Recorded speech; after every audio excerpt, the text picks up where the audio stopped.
Good morning students.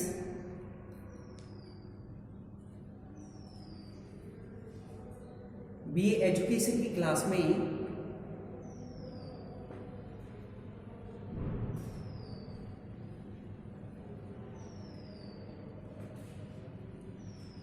भारतीय संविधान में कितने मौलिक अधिकारों का वर्णन किया गया है और मानव अधिकार के अंतर्गत कौन कौन से मौलिक अधिकारों का प्रावधान किया गया है। इसके अंतर्गत आज मेरा जो टॉपिक है वह है भारतीय संविधान में वर्णित मूल अधिकार यानी कि मौलिक अधिकार। आज हम बात करेंगे मौलिक अधिकारों की। तो भारत के मौलिक अधिकार जो हैं उनके बारे में हम चर्चा करेंगे। तो बात करते हैं मौलिक अधिकार का वर्णन भारतीय संविधान के किस भाग में किया गया है। तो मौलिक अधिकार का वर्णन भारतीय संविधान के भाग 3 में किया गया है और भाग 3 के अंतर्गत अनुच्छेद 12 से 35 तक मौलिक अधिकारों का वर्णन किया गया है। मौलिक अधिकारों को मूल रूप से अमेरिका के संविधान से लिया गया है। वर्तमान में मूल अधिकारों की जो संख्या है वो 6 है। वर्तमान में मूल अधिकारों की जो संख्या है वो 6 है। लेकिन जब हमारा मूल संविधान लागू किया गया था उस समय मौलिक अधिकारों की संख्या 7 निर्धारित की गई थी। लेकिन 44वें संविधान संशोधन 1979 के अंतर्गत संपत्ति के अधिकार जिसका वर्णन आर्टिकल यानी कि अनुच्छेद 31 से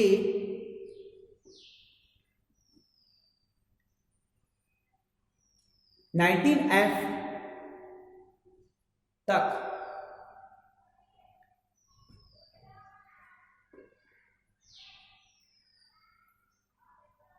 जिसमें संपत्ति के अधिकार का वर्णन किया गया है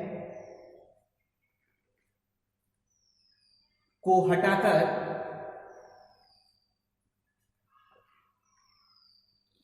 अनुच्छेद 300 का के अंतर्गत इसे कानूनी अधिकार में परिवर्तित कर दिया गया। यानी कि कह सकते हैं कि संपत्ति के अधिकार को मौलिक अधिकार से हटा दिया गया है और इस समय वर्तमान में अब सिर्फ 6 यानी कि 6 मौलिक अधिकारों का ही प्रावधान है।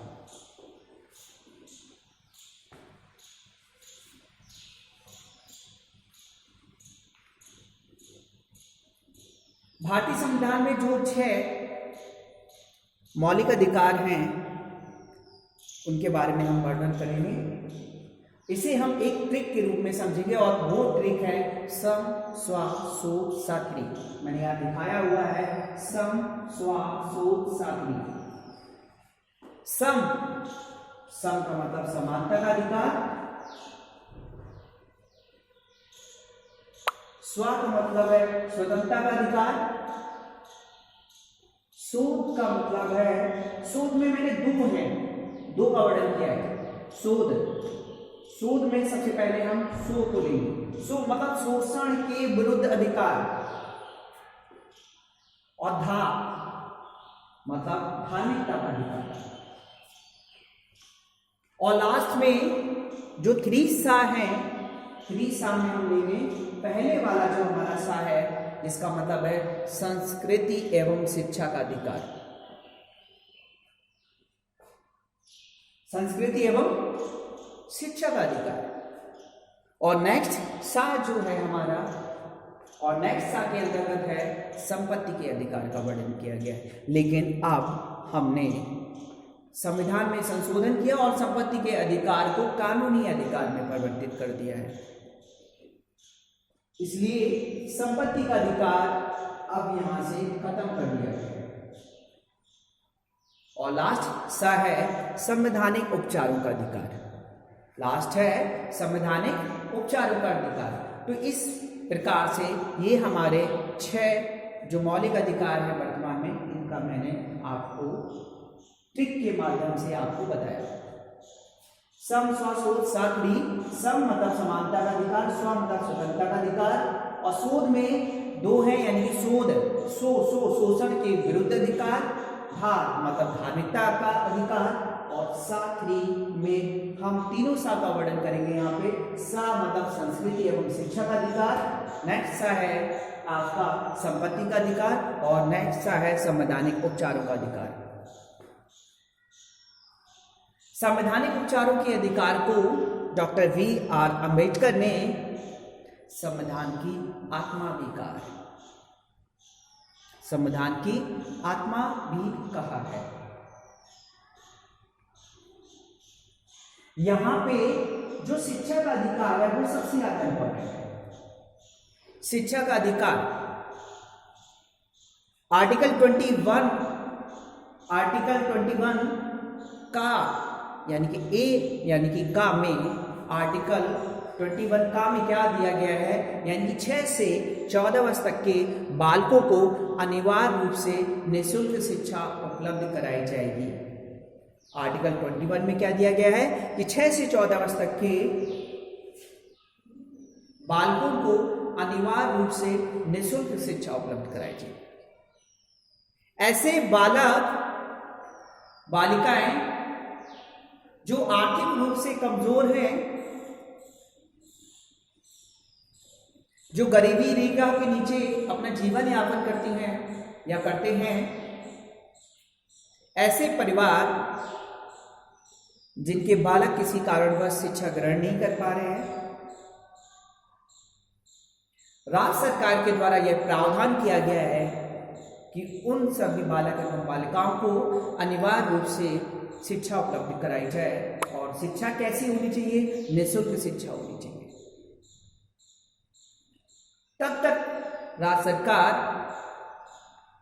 शिक्षा उपलब्ध कराती रहेगी जब तक देश में समानता नहीं आ जाती।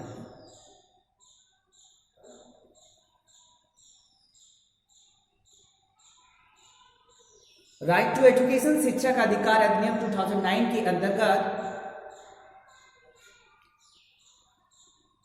संपूर्ण भारत में 1 अप्रैल 2010 से यह कानून प्रभावी हुआ था।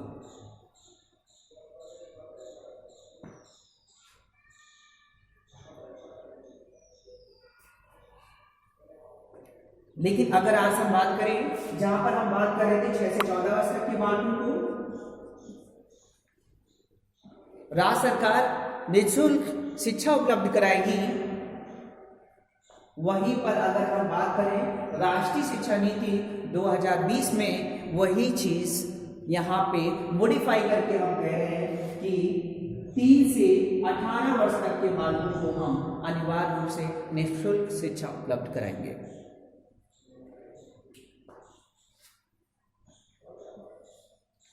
राष्ट्रीय शिक्षा नीति 2020 में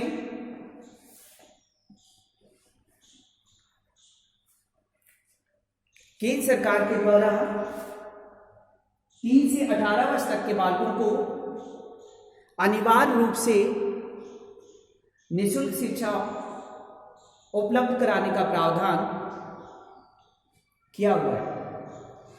लेकिन अगर हम बात करें, इससे पहले अगर हम बात करें 1986 की, 1986 में जो राष्ट्रीय शिक्षा नीति आई थी उसमें हम 6 से 14 वर्ष तक के बालकों को अनिवार्य रूप से निःशुल्क शिक्षा उपलब्ध करा रहे थे। बाद में हमने उसको मॉडिफाई किया और मॉडिफाई करके हमने प्री प्राइमरी एजुकेशन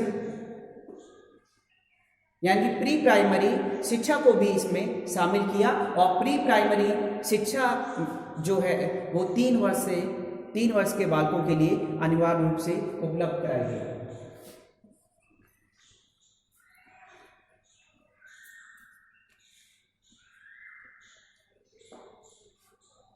आज सरकार का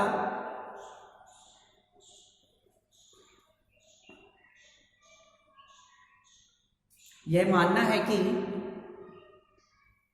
सबका साथ और सबका विकास के अंतर्गत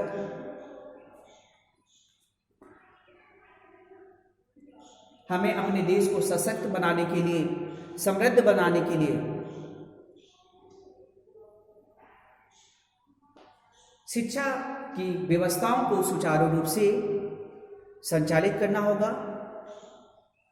और शिक्षा की गुणवत्ता पर विशेष ध्यान देना होगा।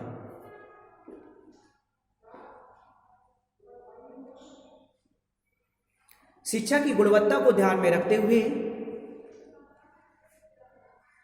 सरकार ने